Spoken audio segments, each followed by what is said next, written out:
look who's back. Guess who's back? Shady's back. Back again. Guess who's back? Guess who's back? Guess who's back? Guess who's back? Anyway, hi. Yeah, welcome to Masters of Divinity.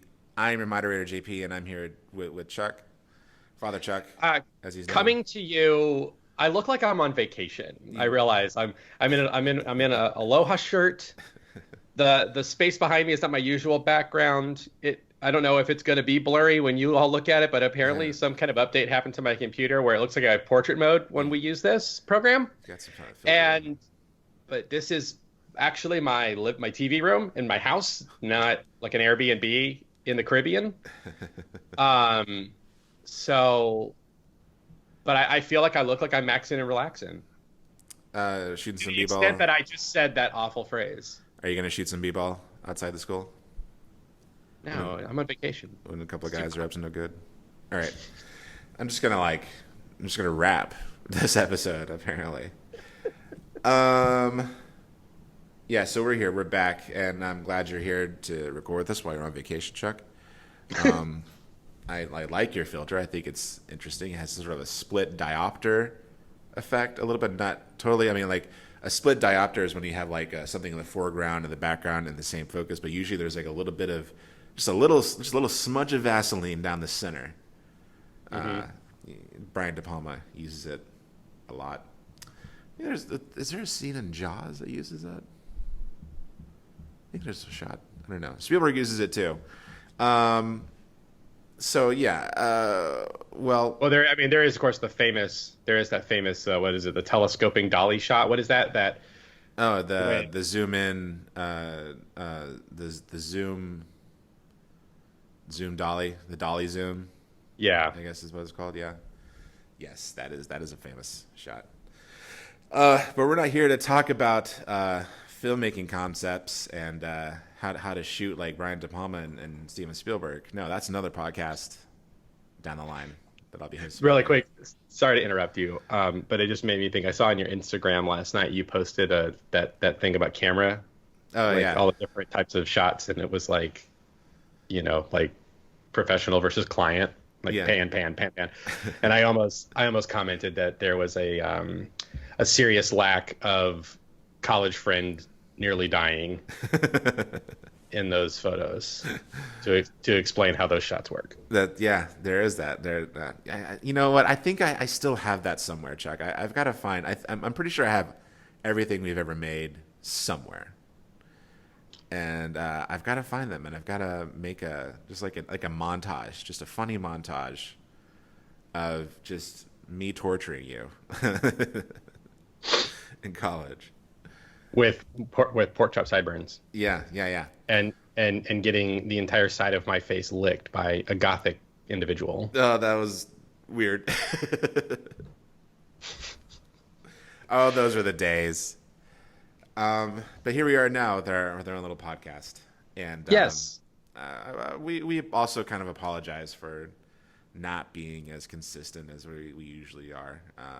But life happens. I think it was in the last episode. So what are we talking about this week? Well, a couple weeks ago, a movie came out, directed by Quentin Tarantino. And, I was thinking, Chuck, it actually kind of occurred to me, we kind of owe a bit of this podcast to Quentin Tarantino. Because the three of us, you, me, and Matt, went to go see Hateful Eight, the 70mm roadshow version, which had an intermission. And during the intermission, I was sitting between you and Matt, and you two just started like going in on the movie, like from a theological perspective. And I think that is that where we started to talk about like we should do a podcast? I think so. I think I'm trying to think now if that's actually where because I had been kicking the idea around in my head of suggesting it to Matt and you. For about a year, but I just hadn't really said anything because it was just something I was, just sort of. Well, you hadn't mentioned Masters of Divinity yet, but it was definitely like you two were going back and forth about some theological concepts you had. Oh, actually, you know what? No, you're right. You're right. That is because I think that's what happened. Is there was a suggestion, maybe you made it or someone made it, that we should have a podcast, and then it was after that I started thinking about what we would do with it, and then something like that. Yeah. And years later, here we are with a podcast. Quentin Tarantino has released another movie, and it is, I would call it a masterpiece. Would you, Chuck? I think so. I think so. It's Once Upon a Time ... in Hollywood. That's how you say it. Right, with the ellipsis. The ellipsis and everything. Sorry, Leonardo DiCaprio and Brad Pitt. If you haven't seen it, see it immediately. It's kind of starring everybody. Yeah. Or featuring everyone. Almost everyone is in the movie. Margot Robbie is in it. She's playing Sharon Tate, and she's brilliant. I love Damian Lewis as Steve McQueen. I don't know if you know who Damian Lewis was. Yeah, he's the guy from he's in Homeland, right? And yes, Homeland and Band of Brothers is sort of where he became famous. Yeah, and he's kind of a spitting image for Steve McQueen. Yeah, and it's something I never really noticed. Right. Until you put him in that black turtleneck and said, like, oh wait, that's Steve McQueen. Now I just can't unsee it when I look at both Steve McQueen and Damian Lewis. So it's a good movie, and we're gonna kind of spoil it. So if you haven't seen it, apologies. But there is something that happens in the movie that is sort of. Well, we don't have to spoil it. We can just say that it is that there is it takes an alternate history track. Okay, it's still kind of spoiling, but it's not. Okay. It's not specific.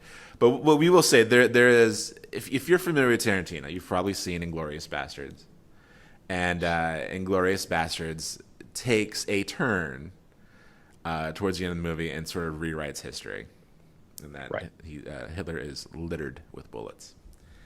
So there's a similar thing that happens in this movie, where if you're watching, you'll probably, if you are familiar with the happenings in the film concerning the Manson family and the Tate murders, you'll say, "Hey, that didn't happen."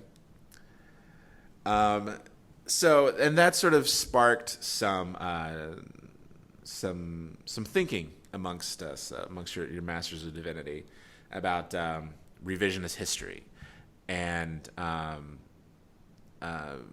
just sort of like alternate. I don't want to say alternate realities. Like, we're not talking about sliders, but we're talking about like, what if why not? Or we could. We could. We could, but no. But the thing is like, this is an interesting thing to talk about because, on one hand, like, we're talking about Once Upon a Time in Hollywood. Yeah. But this is the same summer where Avengers Endgame came out, where it raised the similar kind of questions within its own plot of can this stuff happen this way? And it's interesting. We've got this, critical darling, possible Oscar contender film, and Avengers Endgame. And they're both, biggest blockbuster of all time. Biggest blockbuster of all time, and they're both kind of asking the same questions, or they're both raising the same kinds of questions about how does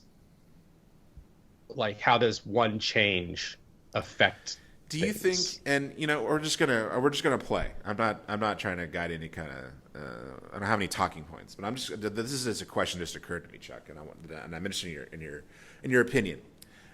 Do you think that maybe, and it's interesting, I never draw that connection between Avengers and Once Upon a Time. Do you think that maybe this is sort of like, now that we have these movies that are, one literally goes back in time to other movies to change them, the other one is using movies to go back in time to change something that happened in history. They don't go back in time, but it's rewritten. Right. Do you think this is sort of like a tipping point in our sort of cultural obsession with nostalgia? That's a really good question. Like, is this becoming something that is not necessarily reactionary, but I don't know. Are we approaching a new level of this sort of fascination with nostalgia? I mean, nostalgia is definitely, we've talked about it in the podcast before a couple of times. Mm-hmm. And it's definitely something that we are seeing I mean, really, yeah, I don't know, because it seems like it's been a few years since we've had like, the really pandering kind of nostalgia stuff. Like it doesn't seem to be as prevalent, but then again, I don't see much advertising, so I don't know.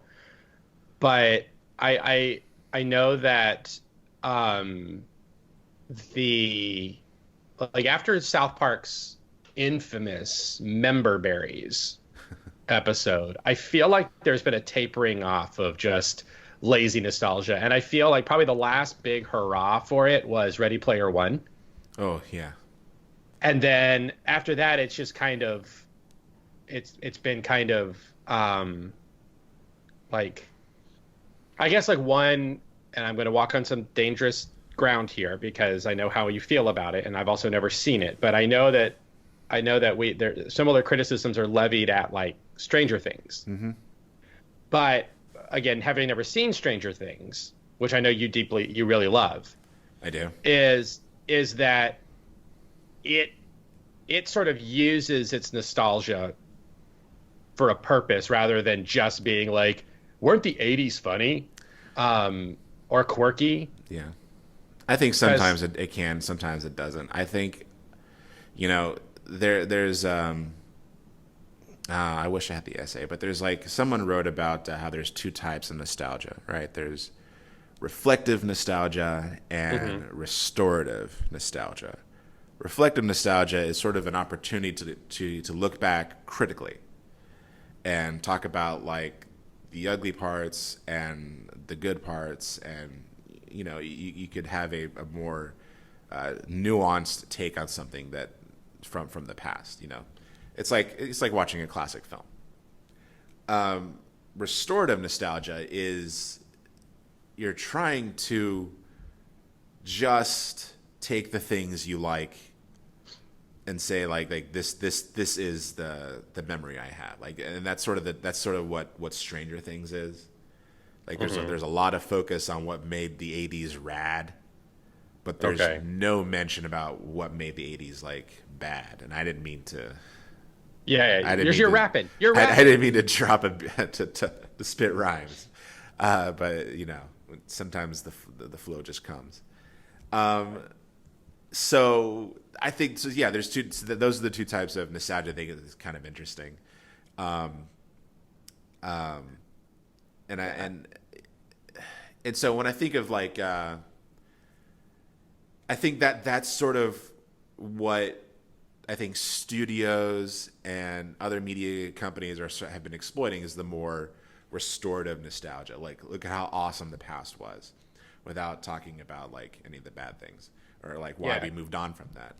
And then, but now are we becoming more self-aware? Like, I don't know, or maybe are we taking it too far? Now we have like a movie like Avengers Endgame where it's like they even kind of acknowledge like that Thanos has no idea who these people are, which is takes it to a certain level. I think. I don't know if I'm trying to. Does that make any sense? Like, yeah, I think. Well, getting to getting to Once Upon a Time in Hollywood, is what in terms of it. I mean, there's clearly. I mean, Tarantino painstakingly sought to recreate 1969 Los Angeles. Yeah. I mean, very like almost like Mad Men-esque level of attention to detail. Yeah. And so so on one hand, like you can look at that and say like, oh yeah, well here's Tarantino taking a trip down back to the LA of his childhood, and is holding our hand through it to kind of be like, oh, look how cool LA was before, back when it was, this sort of golden age of Hollywood. Like, look at what it was like, right? Right before the 70s came in and everything was bad, even though his entire filmography draws from the 70s, but absolutely, yeah. And he's always talking about how 1960s cinema sucks. Right.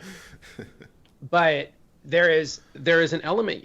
So if you don't know Tarantino's work, it's really easy to see, like, oh, this is a film lamenting the loss of Hollywood's golden age. Oh yeah. But what I kind of see happening with that movie is it seems to be a reminder to a lot of people who want to fetishize that time period, to show it wasn't that glamorous, Right. and it wasn't that good. I mentioned Mad Men, and I think there's probably a bit of a connection between it and Mad Men, in the sense that it painstakingly recreates the time period in which it's set, Yeah. but does so in a way to remind you and all of us why that time period is no longer now. Right. Because I made a comment to you after I saw Once Upon a Time that that I felt the movie did for hippies what Deliverance did for hillbillies. And Probably, yeah. I can't tell you. Again, the hippies are the Manson family, so we're talking about very specific kinds of people here. Mm-hmm. But the two things that are the two things that are sort of seen as the markers of the end of the 60s and the Flower Child generation is Altamont, the Altamont whatever is it, Altamont Speedway Festival, whatever it was, but I don't know. Yeah. And then the Manson murders. And the Manson murders, I think, were a big thing because they were hippies. Yeah. And I feel like the people who sort of fetishize the hippies have wanted to say, no, the hippies weren't like the... But no, they were. The only difference is that Manson had a murderous streak in him, but the moral, like the amoral aspects of their life, the filthiness of their existence, and all of that was pretty common among the hippie communes, and so it wasn't glamorous, and it's there's a reason why you hear the joke about filthy hippies. And I don't know. Maybe I'm being disingenuous. Maybe there are. Well, I think it's interesting because it's like they were sort of glamorized. They were looked at as sort of like it was they were the counterculture, man. They were changing things. They were the progressive ones. They were changing. They were the revolution. But there were so many people that like pushed back against them and demonized them, and solely because they were trying to push things forward and challenging the status quo. But then it's like the Manson family comes, and it's like it sort of like, I mean, it'd be like finding out that those. I won't get into that. It'd be like finding the Satanic Panic was real. Right. It confirmed. Yeah. And that's kind of the thing I'm trying to get at, is that it confirmed what a lot of people's suspicions were about hippies. All good things come to an end, right? All things turn a corner. Yeah. And so this moment in time marked that turning of a corner where, so Dennis Wilson of the Beach Boys lived in the house that Sharon Tate and Roman Polanski, whatever, that they ended up renting, and that's kind of how Tex and Susan Atkins and all of them. That's why they targeted that house, was because Manson at one time lived there as well. The story goes, so Wilson and Charles Manson had a falling out. Partly due to the fact of accusations that Wilson was stealing Charlie Manson's music, because Charles Manson wanted to be a musician, and he left a bullet on the counter with Dennis Wilson's name on it, from what I understand. And so Dennis Wilson moved out, got as far away from Charles Manson as he could, because he was scared of the guy, understandably, because it was Charles Manson, even though they didn't know what that meant at the time. Right. But they got to know each other because the Beatles had fallen in sort of with the Maharishi, and it was a period of time where a lot of rock bands were like, they found their guru, because that was like a marketing thing, right? They could find their guru, and everybody was looking for their guru. And apparently Dennis Wilson was looking for a guru and talked to some hippies that turned out to be the Manson family. And they were like, oh, we've already found our guru. His name is Charlie.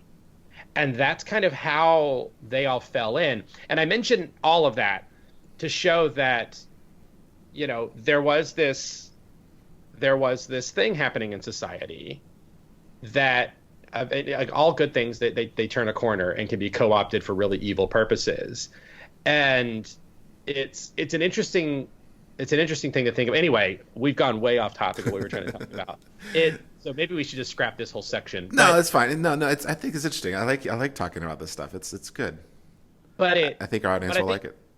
But I think what Tarantino is doing is he's just trying to show a more accurate photo, accurate picture of 1969 Hollywood, and the hippie era, especially the end of the hippie era, because yeah, you've got the glamour of living in the Hollywood Hills, and yeah, you've got the cool Cadillac, and you've got just Brad Pitt's incredible costume in that movie. Those moccasin boots are heck yeah, dude. I want those moccasins, even though I would never be able to pull them off like he does. But you've got Bruce Lee, which I've told you already.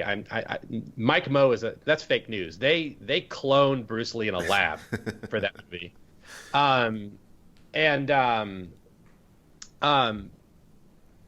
So we get to see all of that, but then you've got Rick hawking up, coughing up all kinds of nastiness out of his lungs because of his over smoking and over drinking. Yeah. You've got 8 whiskey sours in one night. Yeah. You've got I love the really method acting girl with the script who's horrified at all his coughing and just grossness. I just love that Tarantino does that. He shows there's the glamour part of it, but there's also this these people were unhealthy. Yeah. They were depressed. Mm-hmm. They were riddled with anxiety for their careers. They had sort of dark secrets that sort of were kind of hanging over them, like with Rick and his wife, or not Rick, Cliff and his wife. Cliff and his wife, which I like that they never tell you whether he did or didn't kill his wife. It's definitely based on sort of like the Robert Wagner, Natalie Wood, or one thing I learned. One of the TV shows we're making in this movie is called Lancer, and the star of Lancer, what's his name? Shoot, Timothy Olyphant plays him in the movie. He was wrapped up in a scandal just like that, and so Tarantino's definitely sort of creating this sort of environment where this is like sort of that part of that culture where it's like this is dying out, and you're starting to learn these celebrities' really dark secrets, and Hollywood is not really sure what to do with these people they have. Right. Well, and one of the things too that I noticed in the movie, is Rick, when they have the conversation with Rick about his costume for Lancer, and they say that they want him to grow his hair out and they want him to look like a hippie. They make this point: we want you to look like a hippie. Did you notice they juxtapose his costuming with the only scene of Charles Manson showing up, and their costume is very similar? No, I didn't. No. They're both wearing sort of dark brown jackets, blue shirts. There is their hairstyles are almost the same. I'm thinking that part of what that's showing is Hollywood clearly wants the hippie to be the punching bag. Yeah, And then here's Charles Manson in the background, about ready to help confirm, what a lot of people were feeling about this thing. And it's again, I think Tarantino is trying to show it's nostalgia, but it is showing it from all of the angles. Right. And of course, it makes me think about trying to get us back on track, but it kind of makes me think about my own growing up, right? We look at our childhoods just like Tarantino does. We tend to look at our childhoods and we tend to think about all this really cool stuff, right? Mm-hmm. And everyone thinks their childhood was I shouldn't say everyone, but many people think that their childhood was the best. Yeah. like that they grew up in the best era possible, you know, and I fall into these traps too. Like the other day, you know, I was sending you photos of really awesome old Motorola pager cases, like when I used to have like my Motorola pager, and Turns out we had the same one. Yeah.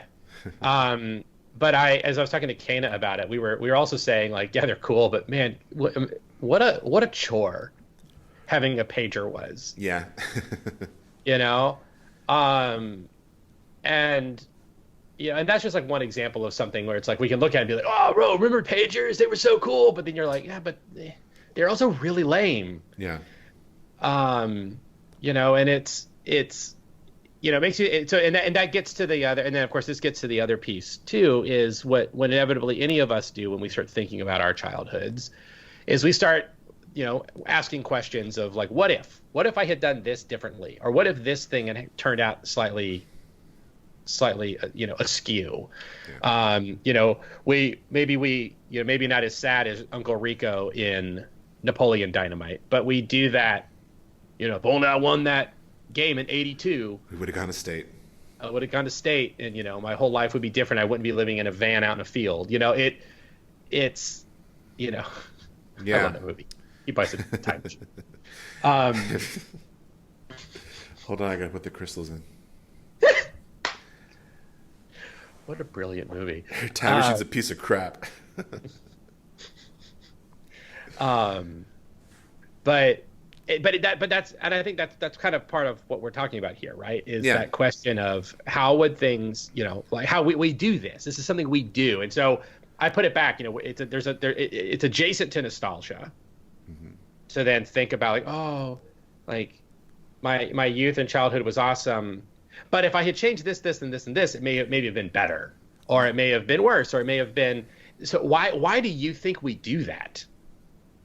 It's comforting. And I think that happens, especially, you know, I read this whole article about, I should really save these articles I read.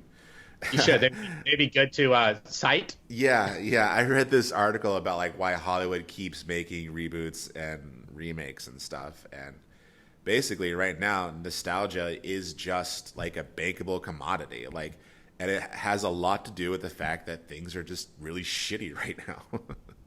And you know, when people are distressed, when people are sad, you know, they just find whatever makes them more comfortable. And nostalgia is one of those things. It's actually it's becoming one of the most popular things that people do when they're, you know, going through a rough time. And I know that I find myself usually, and I think it has a lot to do with age as well. I think when I'm 36 years old. 36 years old. And I just think that when you get older and you reach adulthood and a little bit further down adulthood, you just start thinking like, how did I get here? You know? And I think that's kind of normal to think that. But I also think that our nostalgic culture has sort of kind of conditioned us to dwell on it a little bit further. I actually found myself really dwelling on it a few weeks ago because I had been kind of like going through some stuff, and I just sort of started thinking about my high school days and how it's like I really feel like if I had just done this and was more attentive toward this, I wouldn't be in the situation I'm in right now, you know, or the path to get here wouldn't be so rough. Or I'd be a smarter person, or I don't know. Yeah, I do this. Kana and I do this a lot actually, because the way we do it though is we talk about how unlikely it is that she and I ever met. Yeah. And so we like to try to trace like all the factors that both contributed to that and the factors that, you know, like that. You know, so because of that, we start thinking about all the ways in which things could have gone wrong, right? Because, you know, what were the chances that two people who grew up around the same time in Florida, who, like, and it gets weird too, because like, she went to space camp, I went to space camp. Her dad's a very entrepreneurial person, and him and my brother-in-law used to sell sneakers at the at the Webster Flea Market, I was a regular fixture at the Webster Flea Market as a kid. So there are chances that That's like funny. I was like in Kana's vicinity, or Yeah. at least her dad. Like I could have had a conversation with her dad, or even at least nodded to him or something, or walked past him at some point and had no idea. So we like to speculate and think about all of those sorts of things of and like the factors that got like you know I had to have bad stuff happen in my church growing up to cause me to question my beliefs, that also inspired me to leave home, surfing inspired me to look at Palm Beach Atlantic University. Right. Going to PBA allowed me to meet you. It also allowed me to, it's how I found the Episcopal Church. Um, but finding the Episcopal Church is which also involved another relationship I was in that ended. Finding the Episcopal Church got me to seminary. Getting to seminary, and aside from the fact of like picking the seminary, I picked Virginia Seminary, and there were 11 options for me, and I picked Virginia Seminary. And it was that second year of seminary, almost 10 years from now, that I was walking to church and I bumped into her on the street. Right. And we sat together in church. And we only met because I drove and I took the metro, and the metro was late. Like it was delayed, and I was late to church, and she drove and she was late to church. Right.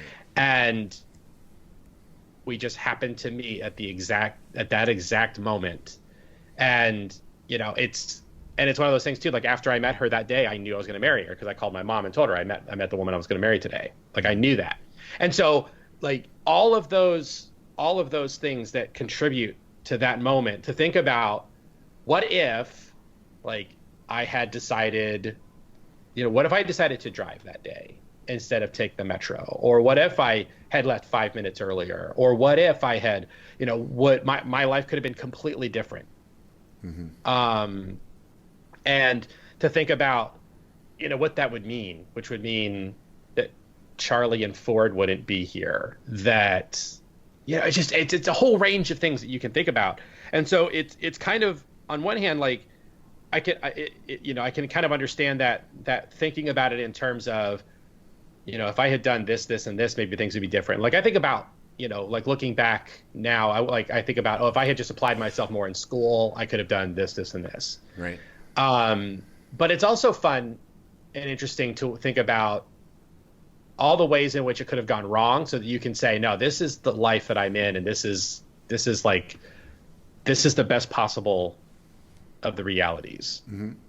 And to think about how all of the things that happen in one's life contribute to get you where you're at. And like, I don't know, this is a random thought, but it popped in my head about 6 months ago. I was talking about something, and I made the comment jokingly to someone. I said, it feels like my entire life has been building to this moment. And then I realized, oh wait, that's true of every moment. Yeah. Every single moment of your life is built toward it. Mm-hmm. Which is kind of crazy when you think about it. Yeah, I probably.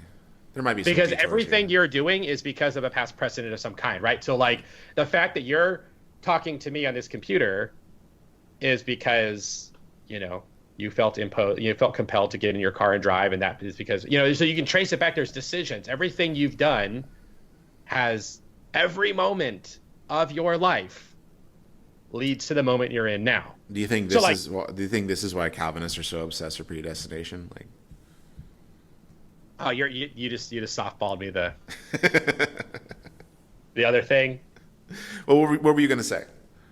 I was gonna start going on like motivational speaker mode and be like, so make the most of every moment that you have. Well, yeah, and it is a motive. It is, it's a totally Tony Robbins thing, but it's like whenever I get stuck thinking about like, oh God, if someone had just given me a skateboard when I was 17 or something, or like if someone had just given me a camera instead of a car, because that was actually a pretty defining moment when I was a teenager.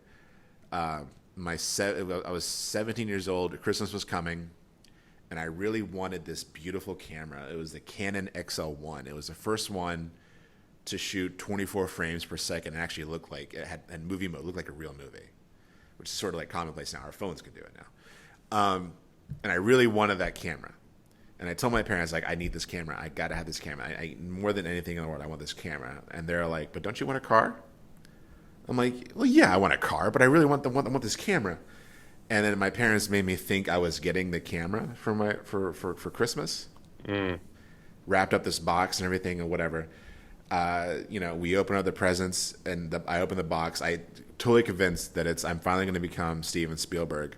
And it's like just a box, and I open it. It has like Pennzoil motor in it, motor oil in it. Car wax. I'm like, what is this? Where's the camera? I'm like, oh no, we got you a car. And like I like flipped out because it was a nice 2001 Mustang convertible. Oh, nice. Yeah. And so, but I always think about that. I was like, I feel like that's like a butterfly effect moment in my life. That's like a fork in the road. Like, what would happen if I was given that a camera instead of the car? And like, what a perfect what is it? Schrodinger moment, right? The box. Yeah, that's true. As long as it could have been anything inside that box. Yeah. It could have been the camera, or it could have been the motor oil. Exactly. Right. Yeah. Exactly. And what if I never opened that box? What if it was still closed to this day?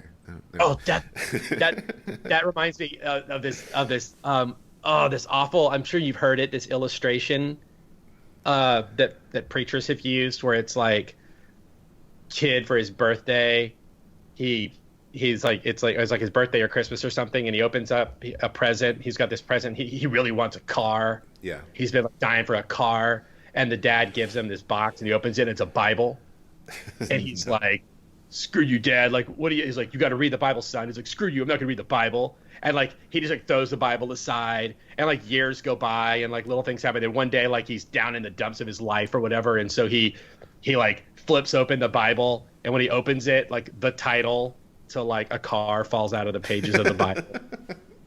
And the dad had hidden the title in the Bible. If he had just read the Bible, he would have found it sooner.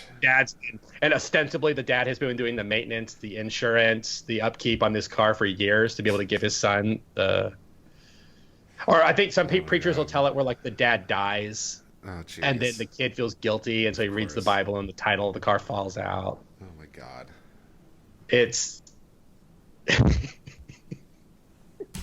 Wow, that sounds like something Pastor Dwayne would tell his kids.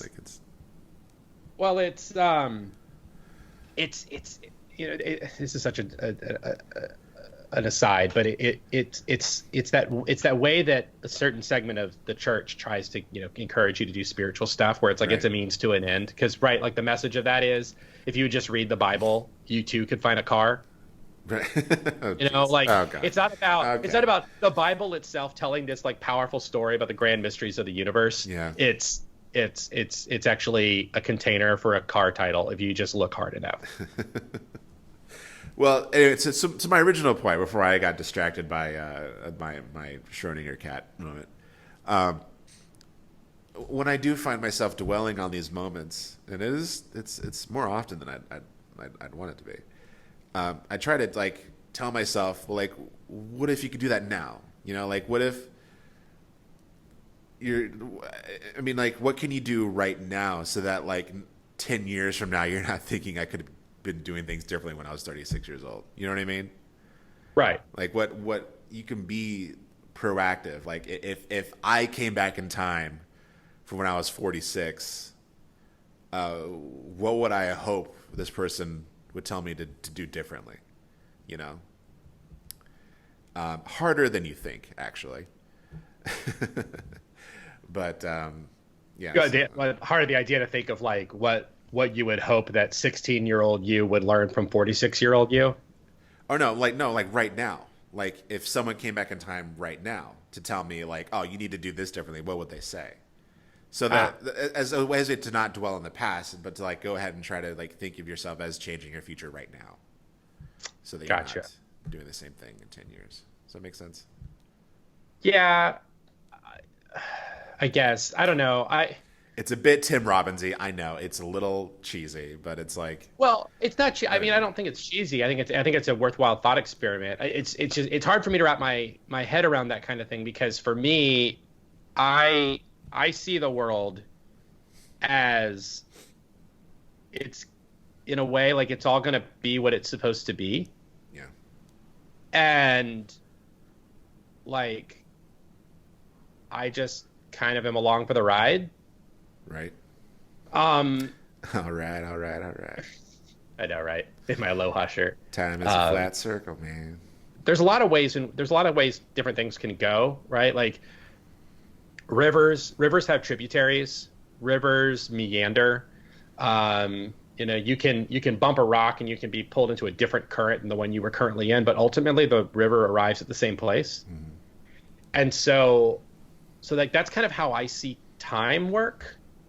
Is that it all meanders to where it's supposed to be in the long run anyway, and that the changes we make are effectively minor changes.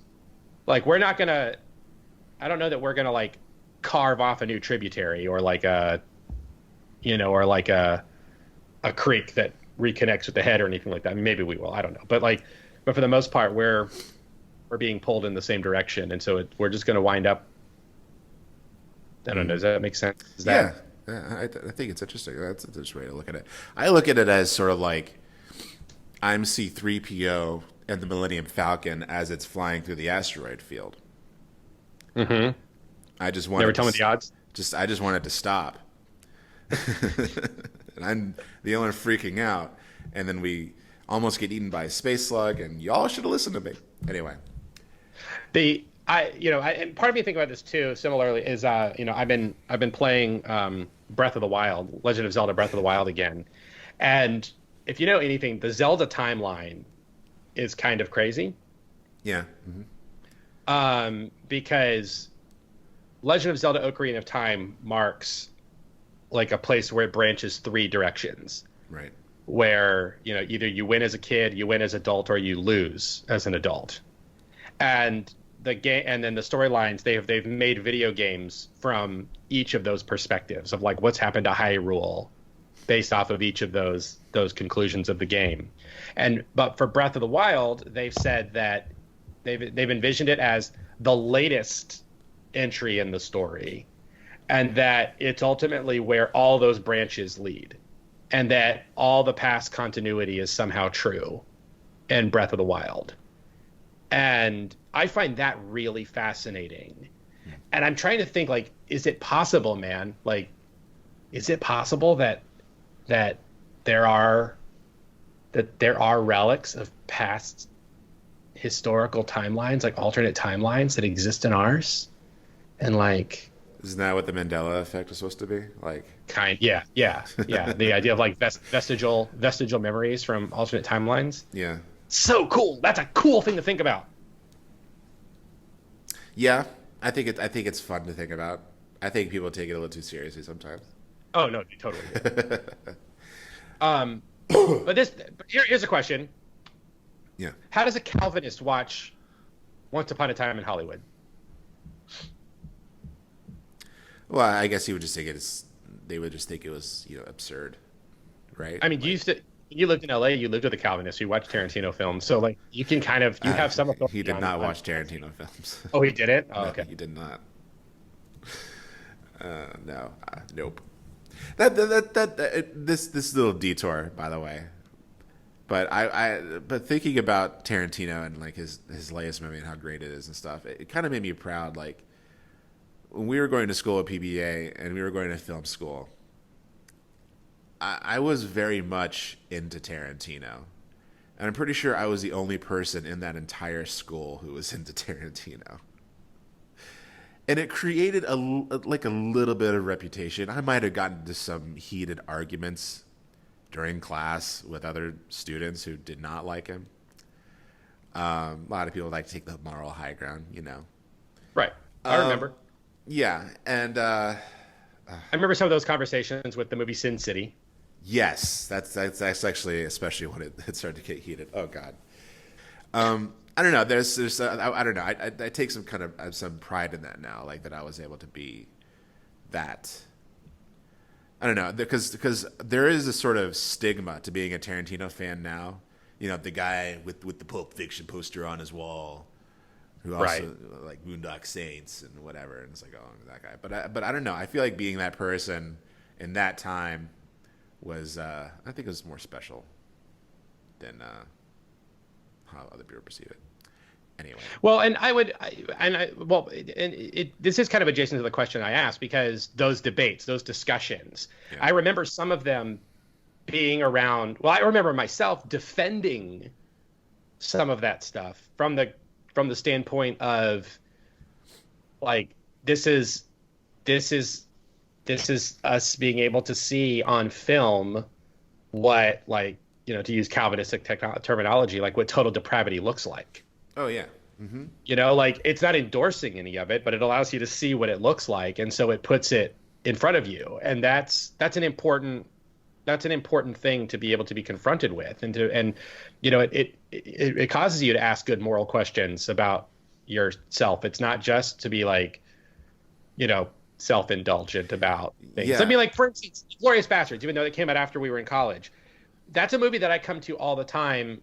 Not all the time, but fairly regularly, about the fact that I find the violence directed toward the Nazis in that movie very cathartic, but that fact disturbs me. Yeah. Because I don't know that as a Christian I should find any kind of violence redemptive and cathartic. But can fake violence be fun? Oh, I mean, yeah, but at the same time, like, I think it's fun because it indulges a part of us that is probably not the most healthy and right. Well, you know, not the best parts of ourselves. That's when we get into our discussion about violence in our culture. Right. Well, and you know, honestly, maybe we should have had that conversation in this episode, given what's happened in the past week. But yeah, that's very true. But I brought this up because, you know, there were a lot of Calvinist-minded folks at our school who, as you pointed out, didn't like Tarantino films. But I wonder, you know, on one hand, like, you could watch it from like a total depravity standpoint and be like, you know, oh yeah, this is what this shows. This shows the wickedness of humanity and what a world without God, you know, can look like, or whatever. And I would give them so much credit. But what do you do with like alternative histories if everything is predetermined? Like, do you see a movie like that as complete nonsense, or is it just sort of like, oh, it's fun speculation, or is it, you know, and like, or do you, like, I don't know, because I think about this be like a case for predestination, like, right, yeah. Or like, and like raises all kinds of interesting things about the idea of determinism and all of that, because, like, you know, are there, like, what if we find out there are parallel universes that do exist as a result of the decisions that we make? And which is a possibility. Right. Like string theory and others say that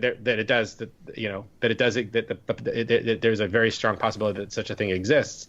What do we do with that from a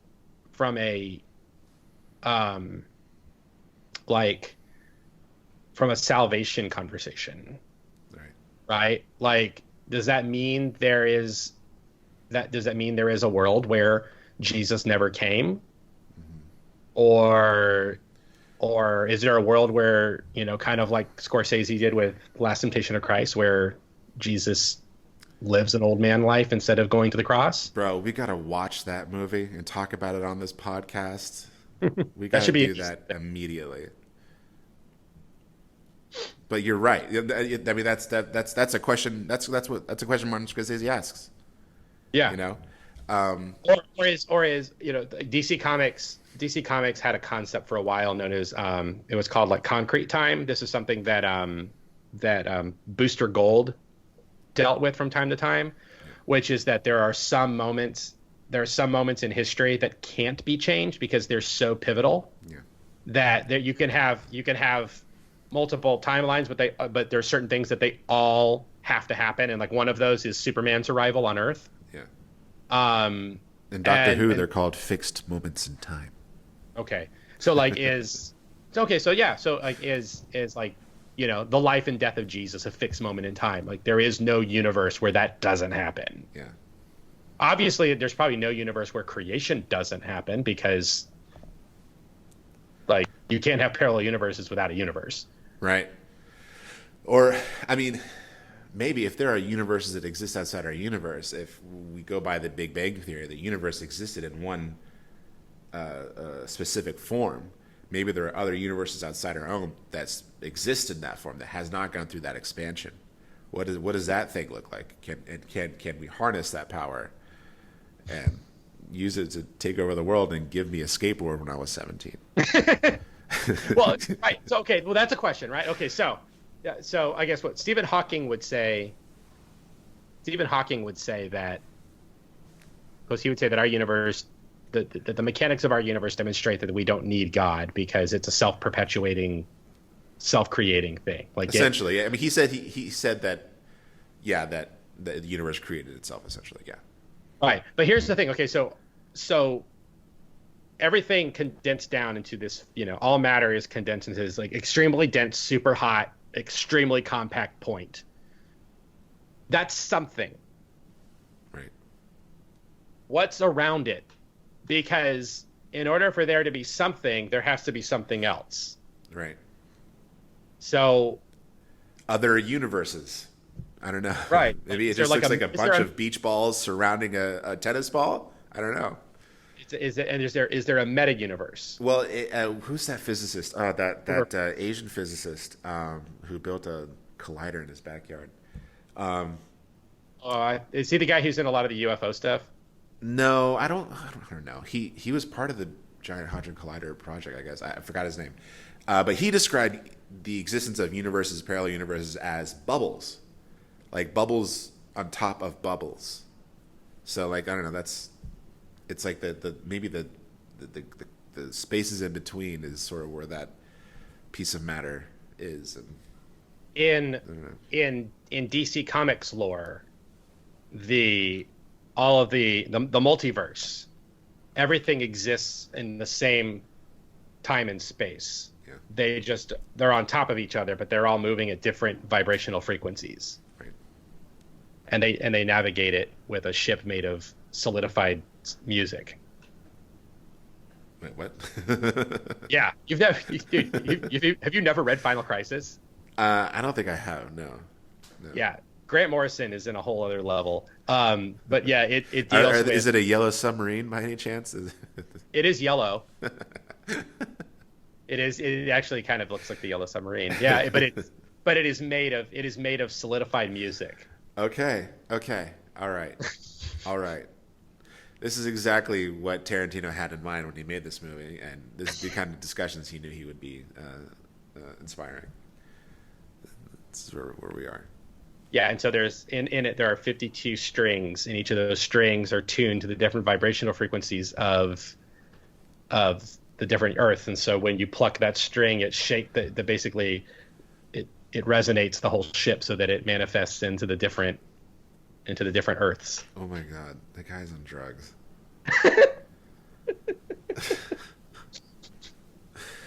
That is crazy. Okay, well, what did we learn today? Oh, we're done? I don't know. We're at an hour. That's the hour warning. Gotcha. We don't have to be done if you have more to say. I don't know. I mean, I because I don't know. It might be kind of. We've already done. I was saying it might be kind of fun to like start speculating a little more about if we had just done this differently. Well, some people, and I think there could be some danger in this, right? In this sort of revisionism. A lot of people are painting Tarantino. Shoot, I don't know. Okay, this is where we're going to get into spoilers.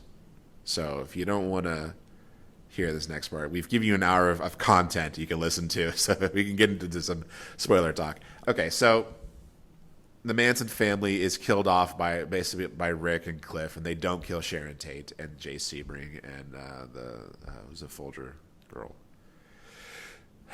I forgot her name. They don't kill anybody, and they survive.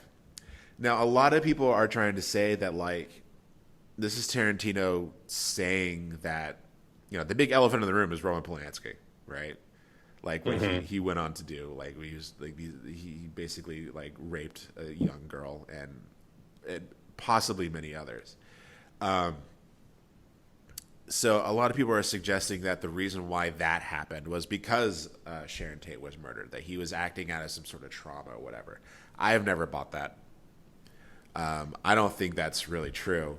And a lot of people are sort of saying, like, is this Tarantino saying, like, oh, well, Roman Polanski wouldn't have done all those horrible things if, the Manson family hadn't murdered Sharon Tate. Where do people get that? I have no idea. I don't because it is part of a conversation. It is part of a specific conversation where people like will argue for it and against it. And I guess people are trying to like paint him as like on the side of someone who would argue for it. You know what I mean? Right. So what they're basically saying then is that Roman Polanski is what we call an opportunistic predator rather than a indiscriminate predator, where like there are circumstances that put him in a situation where he's going to do something that he otherwise wouldn't do. But I think that people are trying to paint Tarantino as that. No. That he because then the argument would then be that I'm just trying to understand. Then the argument is then that Roman Polanski only did this stuff with this young girl, with this teenager, because of his trauma from Sharon's murder. Right. So that if Sharon wasn't murdered, Polanski would not have. Exactly. Yeah. Okay. So like, I don't know. That's such a. That seems like that perfectly encapsulates all that frustrates me about internet discourse. It's too many layers. Yeah.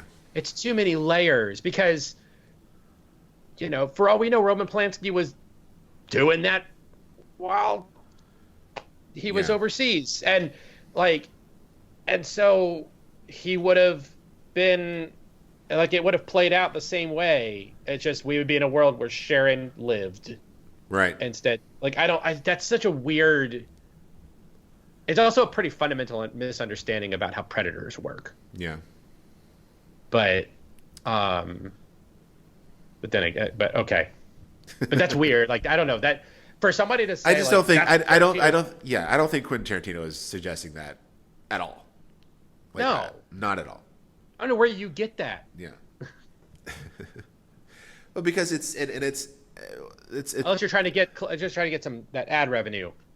Yeah, well, there's definitely that. I don't know, man. I'm not saying. There's definitely, like I said, there definitely is that conversation people have had where it's like, well, if the only reason Roman Polanski did all this is probably because of the trauma of Sharon Tate, and you had the other people like, okay, that's ridiculous, and they're right, it is ridiculous. But then I can also see people who like don't like Quentin Tarantino because they paint him as this sort of like horrible movie fanboy, the kind of guy I tried to illustrate earlier. Mm-hmm. Like, oh yeah, he would think that probably, and that's probably why he made this movie, is probably to say that. Like, yeah. That's weird. That's just, I don't know, that's a weird way of living one's life. People have been out for that guy since day one. Yeah. Trying to paint him as this, like, terrible person. By the way, in this conversation, I realized there's a movie, I didn't see it, I don't think you saw it either, but deals with the same kind of issue, but apparently really poorly, and that is the movie Yesterday. Yesterday? Who's in that? Isn't the movie, I think Danny Boyle directed it. It's that movie about the guy who wakes up. It's the Beatles one. Oh, my God. Yes. And I've heard it's awful. And that it shows that the loss of the Beatles in society has really no impact on anything else. Yeah, Devin Faraji talked about it. He said, I read. He's like, the moment I saw him like look at a David Bowie album, I was like, okay, this movie sucks. Because how could you have David Bowie without the Beatles? Right. Right. It's kind of interesting to show that the movie presents a universe where, even though it's trying to defend the Beatles, it tries to show that the world moved on pretty inconsequentially without them. But it raises an interesting question. If there were no Beatles, oh my gosh. Yeah. There's never any Beatles music in Once Upon a Time in Hollywood. Is Yesterday that world? Because think about it. Yeah. You don't have the Beatles. You don't have Charles Manson. Yeah. Because the White Album music is really tipped off his whole thing. Well, That's then true. he might have used a different album, but it's it's an interesting, but it is an interesting thing to think about that, these kinds of ripples, because like, what does the world look like where Sharon Tate lives? Yeah. Um, and where, well, like, okay, so the way the movie ends with the police just show up and cart off the bodies of the three Manson killers. Right. Because they didn't kill anyone, it's probably not a big story, Right. right? Like, there's probably a footnote like, oh, three would-be assailants, hit Rick Dalton's house, because he's sort of washed up, so people aren't like, oh my gosh, like, he's not in this up-and-coming career trajectory. It'd probably give him about 15 minutes more of fame. That's about Right. it. He'd just be back in his position. Right. But then, because of that, Charles Manson doesn't become the notorious figure. I mean, unless, the rest of the story plays out where, like, Squeaky tries to kill Carter and other things like that. Does Manson do something worse? It was Ford, I think, wasn't it? Oh, that's right. Yeah, Ford. Yeah. Yeah. Maybe they kill some other actor. I don't know. Yeah, but it just makes or does it cause Manson to then ramp up and do something else, or does Cliff notify the police to say, oh yeah, I went to this ranch and I went to Spawn's ranch and this is where these people were all from, and the police go and deal with it there, and then Manson just becomes like, is a footnote, like, oh yeah, there was this thing that happened once, this guy, he was running a cult in the Spawn's ranch, and I think that's it. Like, there's no more notoriety to it, and then no copycats. There's no. It's just an interesting. That's interesting to think about, like, what potential ripples could exist from something like that. Yeah, because Sharon Tate, her career had just started. Right. She wasn't in very much. She's in that one Polanski film where she met Polanski. It was The Fearless Vampire Killers, and then she was in this movie, The Wrecking Crew, that's in the film, which is sort of like this James Bond ripoff. Right. So, like, what would it look like? I mean, would the counterculture? I mean, I don't know. Like, would we have the new Hollywood era in the 70s? Like, maybe Sharon Tate's superstardom changes Hollywood, or like keeps Hollywood the same. I don't know. Maybe her and Cliff, or her and Rick rise to stardom together. I don't know. Yeah, and like, without New Hollywood, you don't have Star Wars. Star Wars. You don't have Jaws. You don't have Godfather. You don't have American Apocalypse Now. The Badlands. Badlands. You don't have like all those. You don't get Terrence Malick. You don't get any of that stuff. I mean, just think of. I mean, Taxi Driver. This gets into Chinatown. The great Star Trek: The Original Series episode, "Sitting on the Edge of Forever." Yeah, actually, Edith Keeler must die. It makes me wonder, would Roman Polanski have made Chinatown if Sharon Tate hadn't been murdered? Because there is something in that movie. That I love that film. Right. There is something dark in that movie that relates deeply to Roman Polanski. A lot of things happening in that film, sort of revealing of who he is, and also of like what traumatized him. Mm-hmm. So yeah, I don't know. You'd have a whole era of Hollywood that probably wouldn't exist if, like, maybe Sharon Tate hadn't been murdered. You know who else you wouldn't have? Yeah. Marilyn Manson. That's true. Yeah. Maybe he'd just be Marilyn. I don't know. And yeah. It's very interesting, like, to think about how much the Manson murders became a part of pop culture. Yeah. Themselves. And I don't know, this is the kind of stuff I love speculating and thinking about. What does, where does the world go with these sorts of changes? Mm-hmm. And is it a better world? Obviously we wouldn't know. Right. But it would be cool. It would be cool to visit that parallel universe for a little while, right? To see, is it better? Is it worse? Like, what kind of different is it? Like, I mean, think about if every decision that's ever been made impacts other things, right? Because we're in this constant web of cause and effect. Um, like, does does Sharon Tate not getting murdered somehow affect a decision my mother makes Right. in the late 60s that keeps her from going to Memphis, Tennessee, and later meeting my dad, and then I don't exist. I mean, it's just Yeah. it's and so like that's why like it's I think I think the universe, we talk about tragedy and trauma of the universe, but I do think that it is so complex and sometimes random that there's an element to it that's like that things kind of have to play out the way they play out, as messed up as that often is. I don't know, but it's like I said, it's interesting to speculate. Yeah. I mean, there's things Hey, would America be a less violent place if Charles Manson had never become a thing? there'd probably be less hysteria, maybe. I don't know. Yeah, there's moments of time like that right there. Like, it also kind of reminds me of like that pivotal plane crash with like Richie Valens and Oh, right. And the Big Bopper. Bopper and It was Jerry Lee Lewis, right? no, Was no, it- no, no, was he no. on- You're, he wasn't? no, you're thinking of Glasses Oh, every Buddy day. Holly. There we go.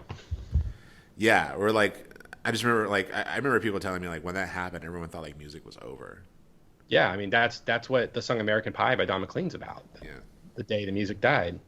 yeah, I do think though, when it's all said and done, I do believe in those fixed points in time. yeah, And I think there are things that all various streams of time will coalesce to and lead to, because they all streams eventually reach a certain source, or they all converge and do different things.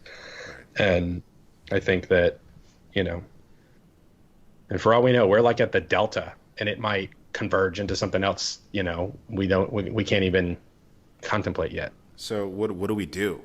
How do we navigate those streams? Well, we love each other, right? I mean, Yeah, if Charles Manson had learned the proper way to love someone, he probably never would have inspired people to kill Sharon Tate. probably. One of the things that I do, we can close on this. One of the things that I do frequently in chapels, at least once a year, I do a chapel service where I talk about, I map out the size of the universe for the students. Like, I show, here's what Earth is, and then I show like these graphs, and it's like, get to like, various stars, Betelgeuse, or Betelgeuse, whatever it's called, all these different, massive stars, Yeah, and compare them to the size of like Earth, and just show like, it gets to a point where these things are hilariously big, and we can't even fathom how big those are. And then we look at our solar system. There's a really cool website that everyone should check out. It's called If the Moon Were a Pixel. I think it's still around. Mm-hmm. But basically what it does, it puts the moon as the size of a pixel on your screen, and you scroll horizontally, and it shows you just how much space there is in our solar system. It just goes out to like Neptune or whatever.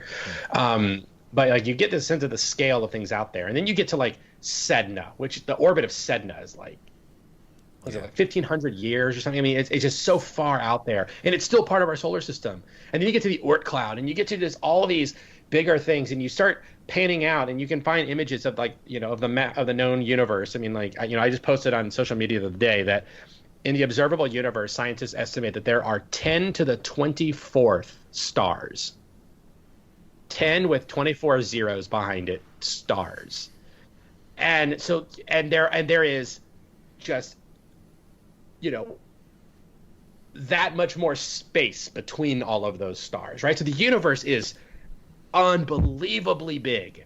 On top of that, we have spent trillions of dollars in the search for extraterrestrial intelligence. Mm-hmm. And while we've only mapped like a hilariously small part of that huge universe, we know for sure right now,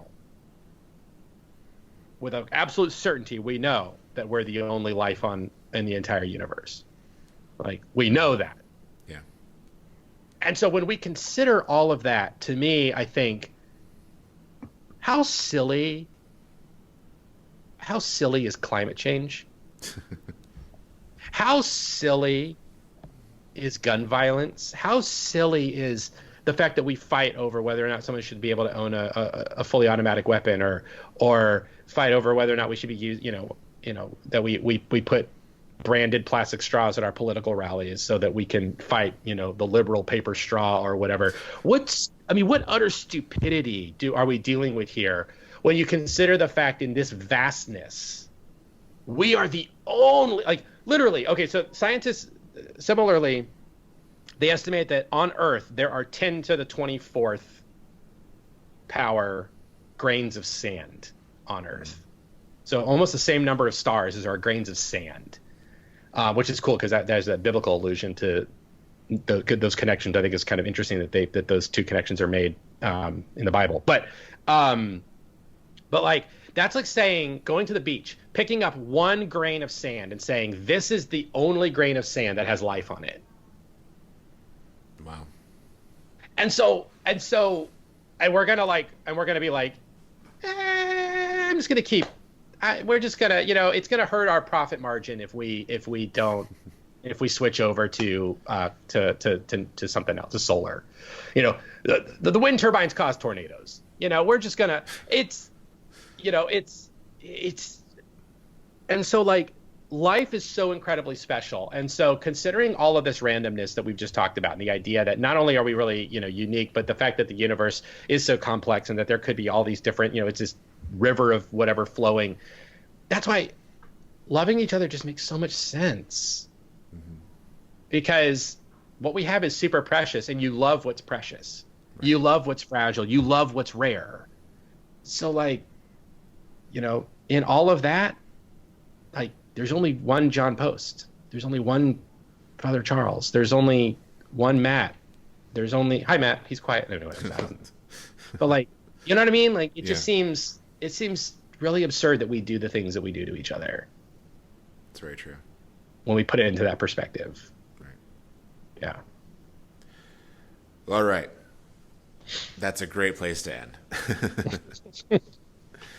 I want to thank Father Chuck for being here. I'll do that in just a minute.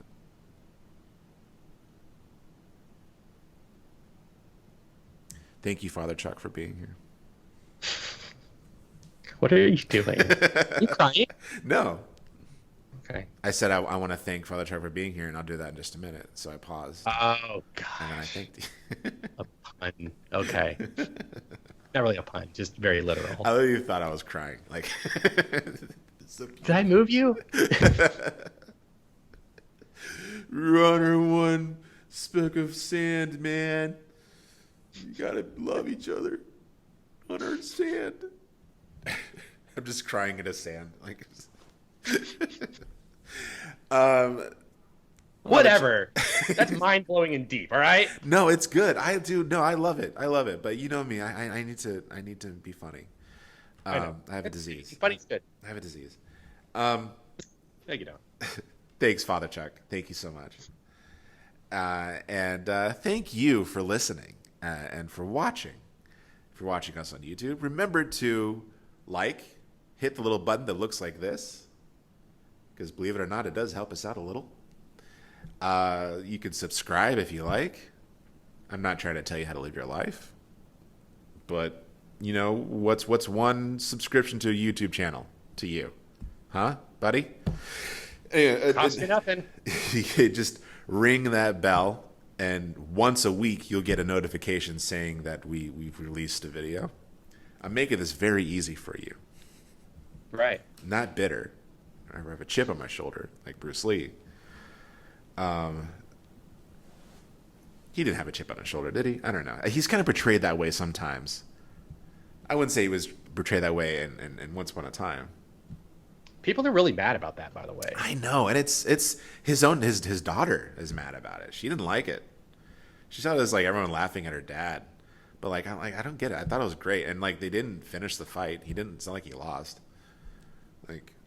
Well, and I kind of feel I don't know, my take on, I know we should be done by now, but my take on that was, when is like, one, it's like, that's hilarious that Cliff Booth just got in a fight with Bruce Lee. Like, that's hilarious, right? And the look on his face, like Bruce Lee's face, was like, Cliff has no idea how close to death he just came. Yeah. But the other thing is like Bruce Lee's like whole thing was like when he sort of confronted about, he was just like the look on Mike Moe's face as Bruce Lee is priceless when they break up the fight. Yeah. Because it's almost like he's like, I was just about to win this thing, even though it doesn't matter. Yeah, it is pretty funny. Like I watched the movie a second time, and I didn't realize, he gets in like huge trouble for fighting with him, and the Zoe Bell, the woman played by Zoe Bell, throws him off the set, and it cuts back to Cliff reminiscing about it. And he's just like, yeah, it was fair. I deserve that. Yeah.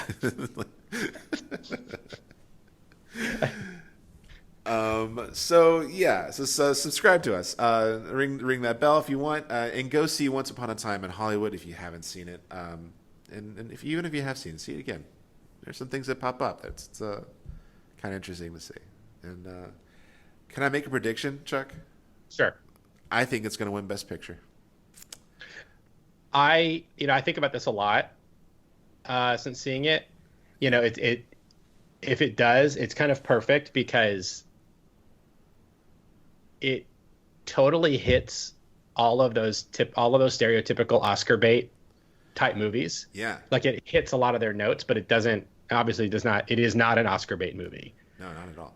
But the fact that it like really kind of is like, look how great Hollywood was at this, and it's in the 60s, they love to just hang on to that golden era of the, the counterculture and all of that. And, it deals with Sharon Tate and, oh yeah, I totally agree. And I think I totally agree with you. It's boomer bait when you think about it, Yeah, but subverts it because it's made by a Gen X filmmaker. Right. Yeah.